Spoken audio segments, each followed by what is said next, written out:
The sea is wild. Barrels roll and smash. Sailors shout as foam races across the planks. In the center of the deck, a small bowl of lots rattles in the rain. The carved sticks spill out, and every face turns to one man. Speak! Who are you? What have you done? I belong to the Lord, the God who made the sea and the land, and I'm running from him. Another wave hammers the bow.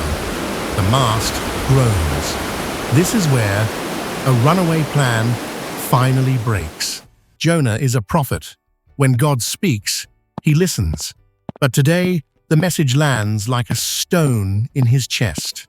God says, "Get up, go to Nineveh, that big city.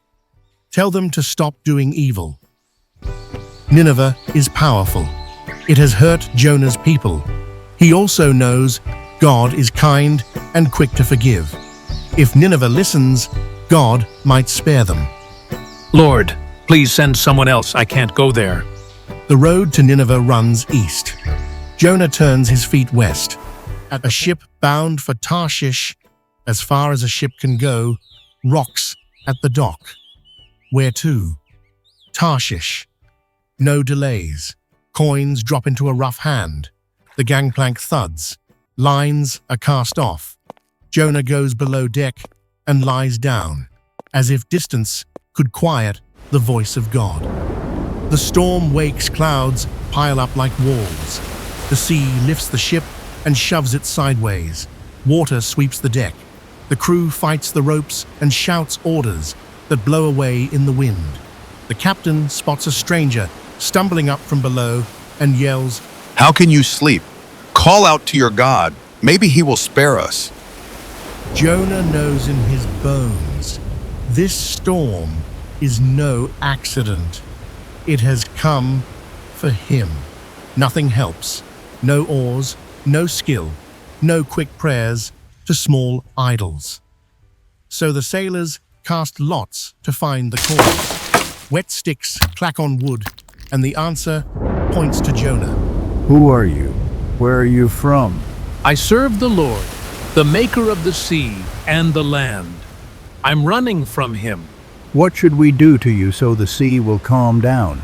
Pick me up and throw me into the sea. Then it will be calm for you.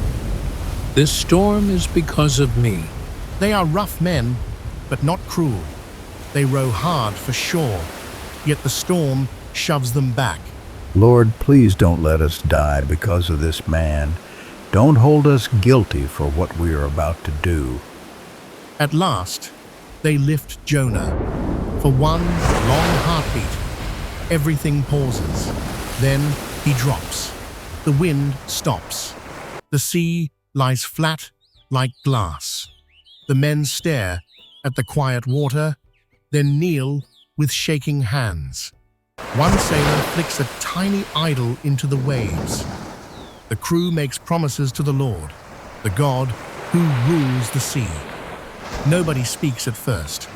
One man touches the rail as if it might still be shaking.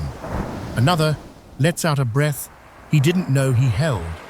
Storms don't stop like that. Not for money, not for muscle. The sea went quiet because someone stronger told it to hush. That is when rough men learn a new kind of fear. The kind you feel when mercy stands right in front of you. Under the surface, Jonah sinks. Bubbles rush past his cheeks. Seaweed wraps around his head. The light fades green, then gray, then black. He thinks, this is the end I deserve. A great fish glides out of the dark and swallows him whole. Jonah wakes in a living cave. Dim green light, wet walls that move with each breath, water dripping from above. I'm alive inside a fish. Prayer in the dark. In a small, wet room, there is only one thing to do. Jonah prays. He tells God where he is, what he has done, and how sorry he is. He remembers God's house. He remembers God's mercy. He makes a promise. he should have made. When I was losing hope, I remembered you. Chasing fake gods throws away real love. I will thank you. I will do what I promised. Rescue comes from the Lord. God hears. God speaks to the fish like a king giving a command. The great fish surges toward land and with one big heave spits Jonah onto the beach.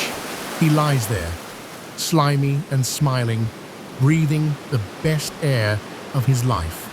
Get up, go to Nineveh, say what I tell you to say. This time, I go. Nineveh is huge, so wide it takes 3 days to cross. High gates, loud markets, watchful soldiers. Jonah steps into day one with dust on his feet and salt still in his hair. He does not give a fancy speech.